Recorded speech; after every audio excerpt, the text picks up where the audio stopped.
So hi guys, welcome to Vasikan channel. இன்னைக்கு வந்து நம்ம அதே metric measures அதே லெந்த்ல இப்போ நம்ம அதை கம்ப்ளீட் பண்ண போறோம். ஆக்சுவலா நம்ம மில்லிமீட்டர் டு சென்டிமீட்டர் பார்த்தாச்சு, சென்டிமீட்டர் டு மீட்டர் பார்த்தாச்சு. இப்போ நம்ம பார்க்க போறது மீட்டர் டு கிலோமீட்டர், அதாவது லெந்த்தே முடிய போகுது.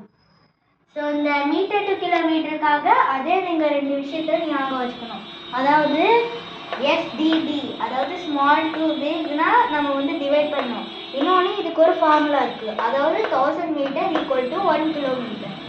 ஸோ இதை வந்து பார்த்தீங்கன்னா ஒரு எக்ஸாம்பிள் சம் எடுத்துக்கணும். For example 7000 metre. இப்போ இந்த 7000 மீட்டரை கிலோமீட்டரை கன்வெர்ட் பண்ணணும்னா நம்ம இந்த ஃபார்முலாவை யூஸ் பண்ணணும். அதாவது 1000 kilometre equal 1000 metre equal to 1 kilometre. So இப்போ 7000 மீட்டர்னா 7000 டிவைடட் பை 1000. இதுக்கு ஒரு ஃபார்முலா இருக்குது, அதாவது எவ்வளோ ஜீரோஸ் இருக்குன்னு பார்க்கணும். இங்கே 3 ஜீரோஸ் இருக்குது, அதனால் இந்த 3 டிஜிட்டை நம்ம இங்கே கட் பண்ணிடணும். ஸோ இப்போ எது மிச்சம் இருக்குது 7, அப்படின்னா ஆன்சர் வந்து 7 கிலோமீட்டர். ஸோ இவ்வளோதான் நம்ம வீடியோ. ஸோ இப்போதைக்கு நம்ம லென்த்து டிவிஷன் முடிச்சிட்டோம். இப்போ இனிமேல் நம்ம பார்க்க போகிறது லென்த்து மல்டிப்ளிகேஷன். ஸோ இந்த வீடியோ உங்களுக்கு பிடிச்சிருந்தா கண்டிப்பாக லைக் பண்ணுங்கள், ஷேர் பண்ணுங்கள், சப்ஸ்கிரைப் பண்ணுங்கள். பாய்.